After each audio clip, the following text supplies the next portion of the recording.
a friend and take a seat because you're about to witness two of the wildest stories in high school history. I just was standing there laughing. I was just shocked, if anything. First up, it's plenty of forking fun when one group of seniors try to pull off the biggest and strangest prank their school has ever seen. Let's just fork the high school. Will they be crowned class clowns? Or will the joke be on them? It was just a mad dash, people scrambling everywhere, just trying to get away from this cop. Then see how one dude goes diva just to make the grade. My shirt's coming off, my pants are coming off, and the dress is coming on. I felt violated. Bet you wish you did your homework now. All this and more on high school stories, scandals, pranks, and controversies. My school is so boring. When is something interesting gonna happen? Give us something to talk about. Something to talk about. Something cool. High school stories, scandals, pranks, and controversies.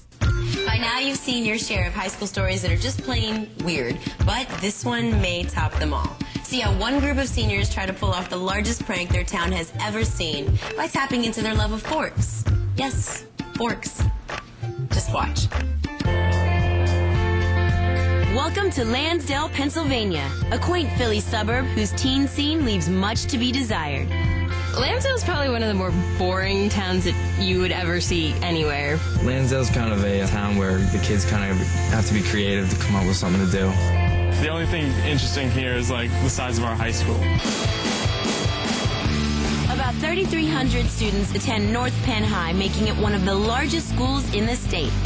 This place has so much going on that many kids actually want to be there. There's a lot of sports and activities and clubs that you can get involved in. Just this past year, our swim team won the state title, our football team won the state title, and our academic decathlon team won the state title. It's a great place to be because there's so many different things that you can do that everyone finds their little niche. That's Tom, North Penn's resident class clown. Between performing in plays and acting as the football team's mascot, this is one student who makes sure he's being noticed. Tom's always loved attention. He's a really friendly guy. He's friends with everyone in every social group. He's crazy. He's so different from everyone else. He's just a totally unique guy. Unique is also a word that could describe Tom's core group of friends, a gang so tight that they went by a group name inspired by a comic book. Yes, a comic book. I was reading the Fantastic Four and thought of the name Mantastic Four. It was originally just four of us, and then it grew and it grew and it grew. If you took James Bond and you cloned him 5 times, that would be us. The Fantastic guys are probably the coolest guys you'll ever meet. The Mantastics spent their time crowd surfing in the cafeteria and interpretive dancing at their senior recital. But their favorite activity? Forking. Forking, by definition, is taking a large number of forks and shoving them into the ground of someone's lawn. Forking sounds pretty stupid, but it's really fun. The best part is the reaction of the people that you fork. It's just like the realization, like, oh, crap, I got forked. Not again! If someone did something not so cool to us, we'd fork them. But if we really love someone, we'd fork them too. As their senior year was coming to a close, the guys decided that it was up to them to revive a long-forgotten tradition at North Penn, the senior prank. We were sitting around, and Tom was just like, I have a great idea. Let's just fork the high school. And everyone was like, yeah, that's a really good idea. The guys were well used to working their magic on average-sized lawns, but forking the grounds of a high school, that would take some major planning. The group of us, we'd meet at a restaurant after school just to be able to discuss the matters at hand. We realized that we needed to plan everything specifically, like where exactly in the high school we were forking, because it's a big high school. I was adamant about forking the center courtyard because then we would get minimum exposure from cops. It was a huge lawn. We could spend a large amount of time doing it. So the next step in the plan was to gather enough forks for the prank. We knew from prior experience that it was maybe 2,000 forks to fork a lawn, so we just set the goal for 30,000. Instead of just getting just a fork for your lunch, we'd ask people to just grab the whole stack of forks. We realized that we couldn't take that many from the school because we didn't want the school to start noticing that we were taking forks. So we decided, there has to be some other ways.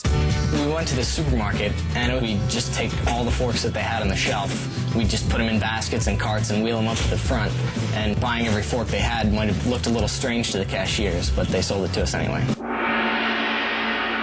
I went to a Chinese restaurant, and I noticed that they had a lot of plastic forks. I figured they have to buy them in bulk. So I talked to the manager. I said, you know, having a family reunion and I need a lot of forks because we eat a lot. And I told him we need 10,000 forks. And he placed an order for 10,000 forks. And then I came in later that week and bought them. The guys had finally reached their 30,000 fork goal. But with only 2 weeks of classes left, they had to hone in on a date to pull off the prank.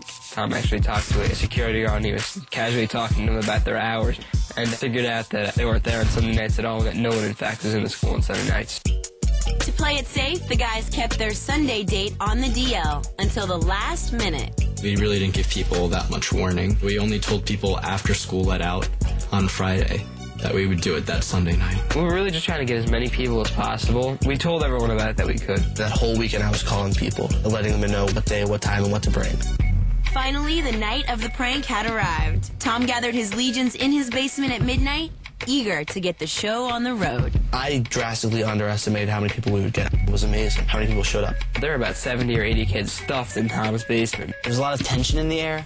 People weren't sure what was going to happen. And then Tom gave his heartwarming speech.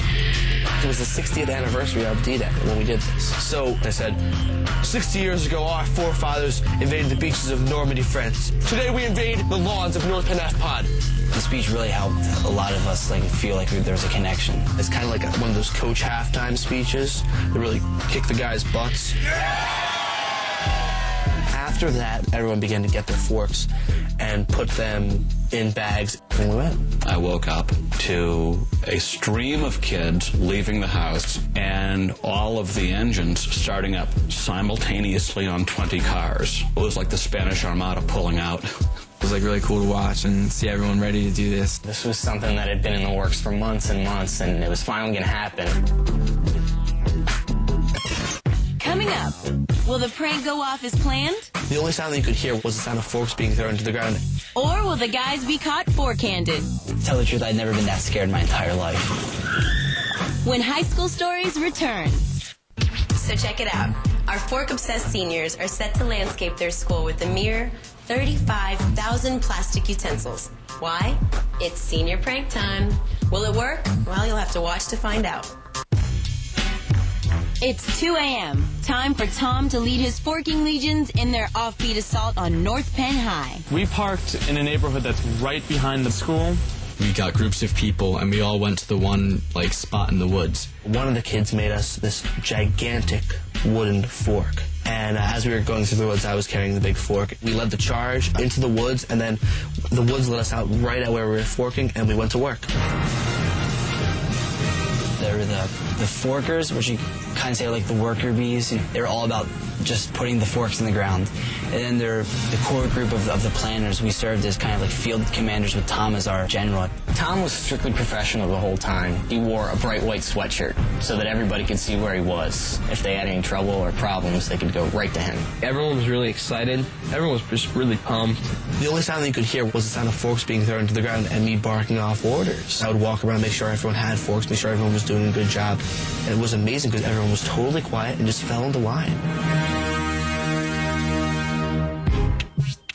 You gotta love it when a plan's coming together. But as the Fork Fest was well underway, something happened that the guys didn't count on. A friend of ours who was curious as to how we were doing the job decided to drive by. We pulled in the parking lot pretty much ready to make them think that we were the cops and we were coming in to bust them. And not only did he drive by, but he also decided to peel out and squeal his tires. They started scattering and sprinting to different areas. We all ran we were trying to head back to the cars, and we realized it was just a false alarm, and we all went back. That apparently caused someone who lived on the street right there to call the cops. And a couple minutes later, the cops pull in. They didn't have their sirens on, but their lights were on, and they were just driving really fast. We had to get out of there, so everyone just dropped what they had and ran. My first thought that this was probably going to be some type of vandalism against the school, that we were going to find graffiti, spray paint on the walls, windows broken. I was scared out of my mind. I heard the cop yelling. I didn't hear exactly what he said. To tell the truth, I'd never been that scared in my entire life. When the cops came out, I had to turn around and tell the cops what really happened, because then I could calm them down and tell them the right story. I was a little upset with them. They said that they had just forked the school, and we just want to be sure that's exactly what happened. Though Tom explained that it was a harmless prank and that no damage had been done, those caught were carted down to the police station to await their post-forking fate. We gave the kids involved the worst case scenarios. You could actually be charged with criminal mischief to a property, loitering, and then any repercussions the school district would have. At first, they took us very seriously, but he said that his recommendation would be for the school not to press charges. It was just a prank. The ingenuity that they had in putting this all together, it was kind of admirable. Relieved that the police didn't press charges, the guys headed home to get ready for school, which was just a few hours away. As morning broke, the students of North Penn arrived to a very unusual scene. I drove up and I saw people walking around the fields with their arms, shrugging like, what is going on here? People were late for class because they just stood out in the courtyards looking at the forks. There were just